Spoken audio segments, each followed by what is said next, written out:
First question is, do you mind me if I don't use the microphone? In the back rows, please. Is it loud enough? For us, yes. Okay, thanks. Because I hate microphones, so I think it's better this way. I'm coming with a topic which is probably maybe not as technical, not as serious in some sense maybe. Surely not as, how to say, special or something. Just come with to share some of my personal experience, because I happen to be the author and maintainer of two classes, one for journal articles and one for university thesis. And only after I did the second job I realized there is so many differences between these two things. And I'm afraid that many problems with classes come from the fact that people don't realize how different things these two things can be, and how different reasons for classes we have, and how in what different ways the classes should be used and should be formed and so on. So what is this talk about? It's about creating classes. I mean, it's just the job. Someone calls you and says, you know, I would like to have a new class for my journal, or I'm the vice dean of a faculty and I would like to have a class for our university thesis. And you say, okay, and now this is what you want to do. So I say, and this will be, I hope, the key point of my talk, that you have to consider the user's point of view.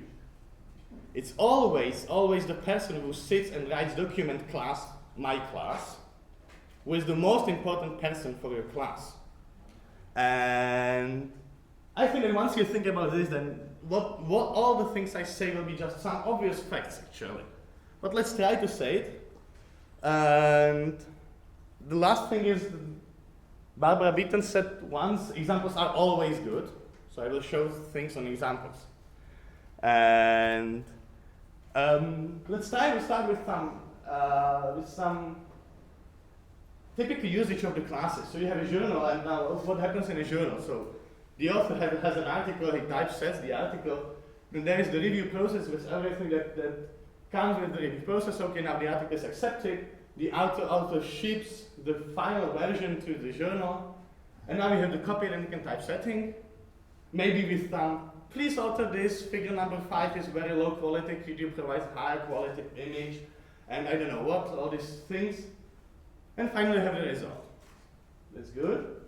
Why not? So for the thesis, the typical, at least in my opinion or in my experience, the typical way how it's used is that the student just typesets it, and the supervisor has comments. For example, I would like math in title be bold if the title is bold, and whatever, and I don't like that this table is in smaller typeface, or I think all tables should be in smaller typeface, or I don't know what, even technical comments like this.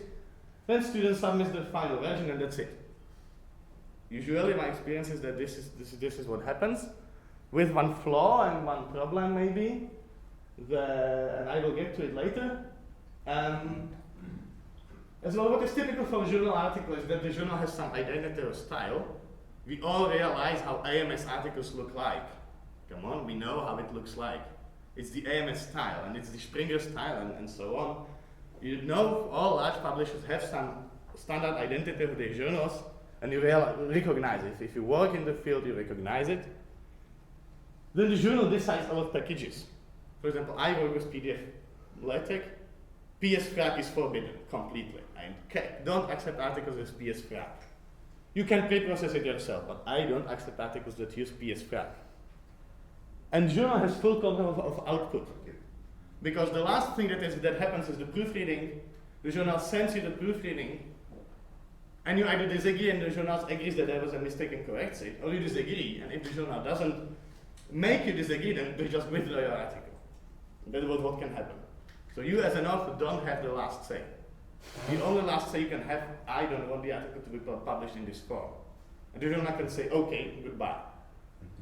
This is not what can happen with thesis. You realize thesis has to be published in the end. There is no way around it.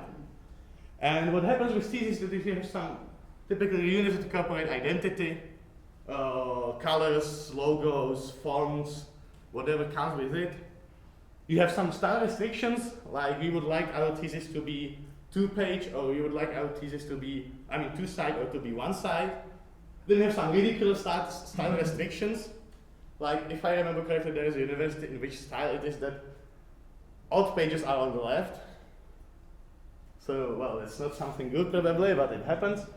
And so on and so on and so on. However, the difference is that, well, here a journal can decide that some package is not allowed and cannot be used and some workflow cannot be used. In the thesis, the only important thing is the output. Really the only important thing. So how the student types of the thesis doesn't matter because it just provides the PDF file and prints the thesis, and that's all. The question is, what is the control of output with the thesis? Because, well, since my university didn't have any standard LaTeX class, I have seen many theses which looked really horrible. It was not just because people were not experienced with LaTeX, it was because people just didn't know what to do. They didn't know how the first page of the thesis should look like, and so on. And there was no mechanism at the university to control this. I know there are the opposite cases where there is too much mechanism for controlling what the students do, and that's the other extreme, I think. So we should find some, reasonable amount of control over how the thesis looks like and how is it made. This is something that usually happens in the journals and that doesn't happen at all in the thesis. Okay, and how much the different documents that are typed with the classes different? I would like to convince you that the journal articles are much more standardized than the thesis. Because the most things that differ in journal articles typically is that you use 2 or 3 levels of sectioning, or maybe someone uses 4 levels of sectioning. Some people don't have any single figure in the article like me. Some people have so many figures in the article that you have 5 pages just figures. Then maybe if you have a journal like the one I typeset, which is 2 column by default, but if you have large formulas, we decided to allow 1 column papers. It's completely ugly, but it was the only solution if it has to be a 4 paper typeset. But okay, that's some like minor setup of how the things looks like. It's just small differences. You can't really make large differences in the style and in the appearance. And then maybe there is something like that someone has acknowledgements and want to acknowledge his friend for helping him with a figure, and someone doesn't have something like this. So it's maybe the only unnumbered section in the article, and maybe there is no unnumbered section in the article, and such minor things. In the thesis, well, my bachelor thesis was 30 pages text. There was no parts, of course. There was 3 chapters. My thesis, the through dissertation thesis for the PhD will be 150 pages. And it's a completely different document that has to be typeset in the same style if it's the official style of the university. Then maybe someone has no appendices and someone has 10 appendices lettered A, B, C, and so on, because he has, I don't know what, tables and code samples and maybe graphical appendices which are not even part of the text because he is an architect and he has large sheets of architect drawing as an appendix and so on. The difference in used packages, because if the student wants to use this package for his chemical formulas or that package, it doesn't matter. It's his choice.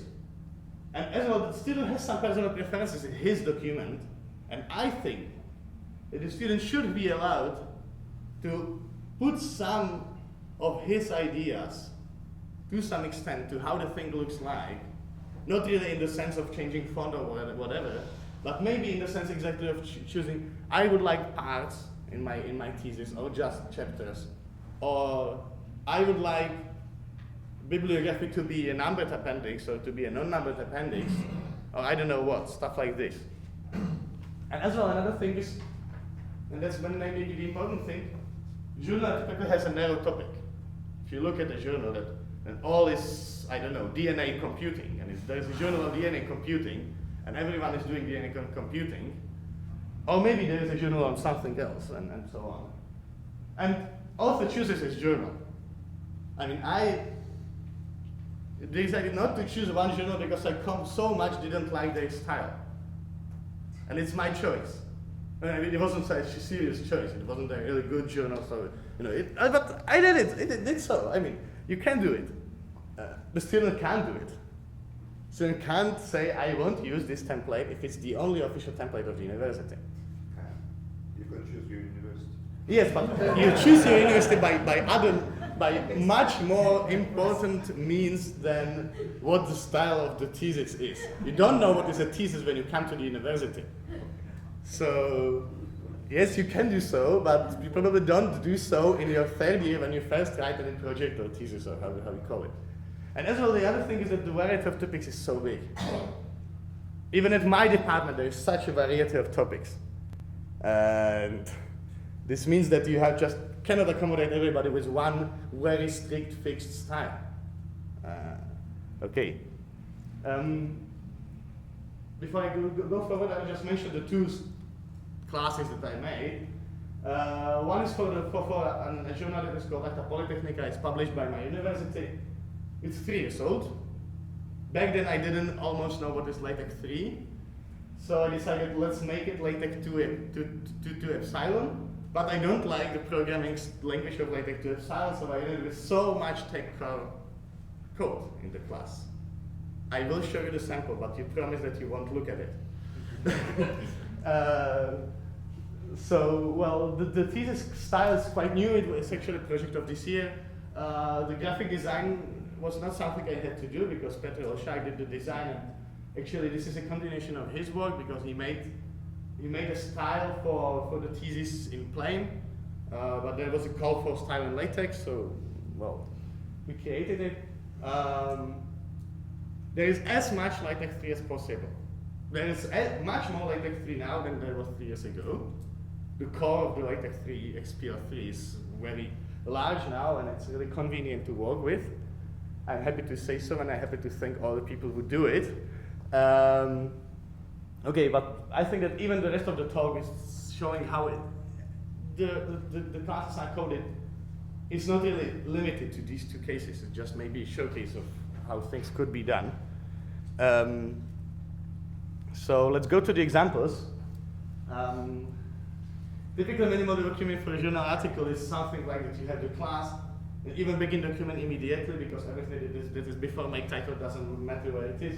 Title, the author is maybe Paulo or Hejda, who is unfortunately not here. He wanted to attend, so I just borrowed his duck and placed it on the slide.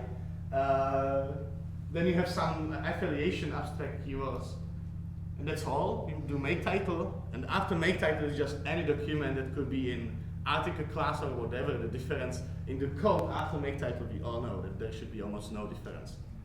So the header of the document is very short. It's actually limited to something like loading the actapolis.cls file that I will show in a moment. This is the one you shouldn't look at. Then there is some metadata, very short metadata. It's really just saying who am I and how is the article called, make title, and the rest of the document. So let's see what the file looks like. Well, yes, this is it. A lot of defs, else's, conditionals, a lot of comments directly in the thing. It's really ugly, but what is my point is that it doesn't matter. Because if you are an author of an article for this journal, you shouldn't ever need to see the code. You shouldn't ever know how the things are done. Because you shouldn't need to modify anything. It's just fixed. It's what the journal decided to do, and it's not your choice. It's the journal's choice, and you can either choose the journal or not. That's all you can do. This is different with the thesis. And that's what I said just now. Class code is quite a mess, but who cares? Maybe the person who will get the project after me is the one that cares. I know. Yes, I realize that this is true, but he's the only person. It's not all the authors of the articles and so on. Well, for the thesis it's different. First, there is much more metadata for thesis. You see that you have 2 titles. You have to say that it's a dissertation thesis. What is the number of the faculty? What are the languages? Maybe you have to choose now because there is some naming schemes and so on. But you have to choose a lot of things. Like, I want a list of tables. If I have 1 table in my thesis, does it make sense to include a list of tables? But if I have 50 figures, does it make sense to include a list of figures? For the first one, yes. For the second one, in my opinion, no. But maybe I don't have any table in the thesis, and then it doesn't make sense at all to include the list. And this should be all modifiable. It should be all something that the student can set up. But maybe also the student decides he will load hyperref in his own way, because maybe there is some package dependent on hyperref he wants to load, and it has to be loaded in some order. But some other student doesn't care, just wants to load hyperref to get all the PDF annotations and I don't know what, and just is happy with hyperref being loaded by default. And maybe the same is true for AMS Math, because I don't need AMS Math as for the class itself. Maybe the student does need it, maybe he does not, and so on. Maybe the student wants to use AND theorem instead of AMS-THM. And the university shouldn't care as long as it looks the right way. So if I load AMS-THM and preset the styles for AMS-THM, I should give the student the option to opt out of this. So this is quite a long thing that you can set up. It's a mixture of different things, metadata, how the class behaves, and so on. And then you just call something that is called CTU process. I made it separate so that you can make multiple calls to CTU setup and no one cares. I think it's a bit easier, but I will explain maybe later why this decision. Then you just call backend document, make title, and then there is the rest. It's not even shown because the CTU setup block is so long, and it's even not everything that is necessary. So what actually happens in the class, and I will show it in a moment, is that when you load the class, and of course the class is loaded, and there are two things that are loaded immediately. One is something that I call CTU core, which is basically all the code. The class code is 2 kilobytes. It's just the basic stuff, and I decided to put everything in a separate file, because I can't avoid separate files anyways in this workflow. So having 3 or 5 of them is not a difference. So it's a bit easier to maintain the code, I realized. Then there is something that is called names, which is basically just I would say Babel extension, because Babel doesn't know what is a supervisor and doesn't know what is a supervisor in the Czech language. So you have to extend this and so on. But then okay, you do your setup and you do your process, and only at this moment 2 things are loaded. One thing are all the packages, which are maybe not loaded depending on some conditional. But if the package is loaded, then it's immediately set up in the right way. Like listings get very light blue background. So if you decide to load the package listings, it's actually loaded by default and you can opt out. Then you just it should be preset in the right way. But maybe the student just use listings for something different than providing listings. Some people do it. And he doesn't like that he gets blue background everywhere. So he decided that he will not let the class load the package, and he will load the package himself. And then there is something that is called templates. And at this moment, I think it's the right time to show you the other files, which are not as ugly as the first one. So this is all of the class. There is only 2 or 3 @signs. It's the only place where I didn't where I use LaTeX to syntax. Maybe it's not a good thing, but okay. Basically, the class really just defines some very basic stuff and inputs the code. That's basically all it does, and loads the book class because it's built over the book class. Then there is the core, which is a very long thing. It sets up all the key value interface and stuff like this. Basically, it's the most important thing that it does, actually. It also sets up some interface for knowing what the fields are and like the metadata and things like this. And this is loaded at the beginning. Also, the names are loaded at the beginning. And you see that you have some, I decided to make a separate command in the style of Babel. In 3 languages, then there is something that you immediately set up the university name. So if someone wants to use the same class in different university, the only thing they have to do is reset university -Czech and university -English, and everything is fine. Then some month setting, because we immediately typeset the month when the thesis is published, and so on. And some metadata like master thesis, dissertation thesis, names of the faculties and stuff like this, preset for the university because it's a class for one university. So all this can be inside. Okay, then the things that are loaded after the class is, after the CTU setup in the CTU process. For example, here you have that if package LaTeX should be used, then it's just used and set up. And so on. With other, there is some small modifications of the package. Now some tweaks. Now there is not so. There is much more. Make index can be loaded or can be not. We do some modifications because we modify the section, how the section looks like. It doesn't like what make index is doing with chapters and sections, so we had to be a bit careful. And so on. AMS math and AMS THM is loaded, but again conditionally. So this is what's happening after all is set up by the user, by the student. And the last thing that's happening is actually not so much dependent on the setup, but it can be dependent on the setup. So we decided to put it here because maybe one faculty of the university wants something done in a different way, and if you want to accommodate this, so that's why we set up templates only after the user chooses what faculty he belongs to, and the templates are just, okay, this is a typical template. It's templates a bit in the style of Beamer. It's actually inspired, sort of inspired by the way how Beamer does it. So here you have a list of figures and tables in 2 columns, which is one of the sub-templates of the make title. And basically just ask if there should be a list of figures, then include the list of figures, then switch to the next column and include the list of tables. Again, imagine that someone has a very long list of figures that is 1.5 columns and then has two tables and wants to include the list of tables below the list of figures without a new page in between. All he has to do is open this one file, templates, because in the documentation it said all these things are set up in the file template, copy these 5 lines to his file after CTU process and modify them. I don't say it's really something I would like the students to do much, but I think that we should give them the option.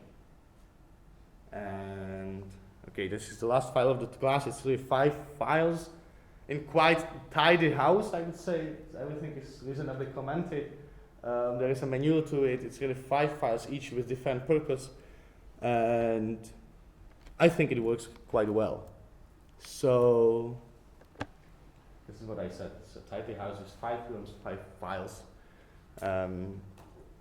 Okay, so the conclusions, and I keep in time. Just the 2 things I mentioned in the abstract. In my opinion, journal article, the class should be in some sense restrictive. It's the journal's choice of what's allowed, what's not allowed. The thesis template, the thesis class should be modular. The user can choose things, can modify things, as long as it's compliant, not with the university class, but with the university rules. And the university rules should be reasonable, and the class should allow to flow inside the reasonable boundaries of the restrictions. And 2 things. One is think of the typical user of your class. The second one is think of the typical workflow. As I said, it completely differs in thesis and in articles, but maybe there is different types of classes. I don't know, for example, if you make a book which is collaborative work of many people, then okay, you can use the standard classes, but maybe if you decide to develop a new class, then maybe you can think of what will be the typical workflow for books that are written by 50 people, and maybe there is some differences that could be reflected in the class to make all people's work easier. And before I say the last word, I would like to, this is the Paulo's duck. Please, everyone who knows Paulo, try to find me during the coffee break or sometime after. I have a postcard that I would like to send to him because he is really, really sad that he can't be here, and I think that we just should do this small move to show him that we really miss him here. And so the last word is, let's think. Thank you.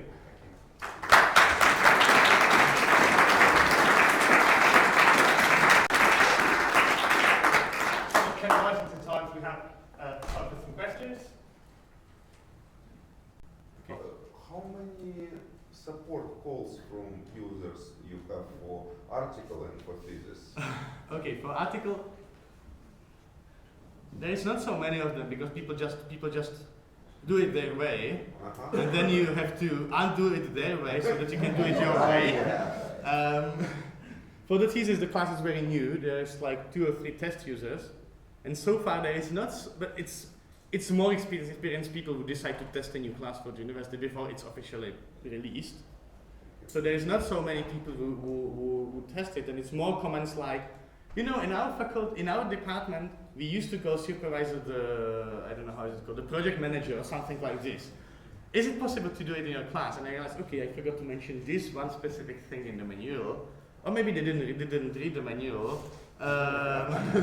So I just point them to how to modify it because it's one add to CTU something, just one command that can change this name.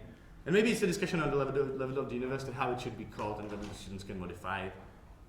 So not really much technical support questions I got so far for the thesis class because there is not so many users so far. As well, the idea of the university is that this class will be only optional, which is, I'm very happy for it actually. but I'm afraid that this will change in the future, so we will see what happens. Can I ask a question? So do you provide, so for my journal class that I maintain, I provide a demo document which shows people how they should use it, because if you just tell them, use this class, that doesn't necessarily work so well. How do you find that? Yes, we have an example class. Sorry, I have to. We have an example document. Okay, now I closed the most wrong window. It should be here. I'm not sure. Is this the right thing? Yes. This is the right thing. Actually, I realize that people really use it because most first affiliations have the abbreviation MY, and most second affiliation have the abbreviation there. So it seems that people really use it. So yes, we have such a very short example document, which is actually more or less only what I shown on the slide. But yes, we provide it, of course. Could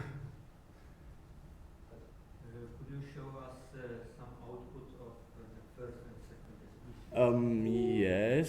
Okay, so this is the first one.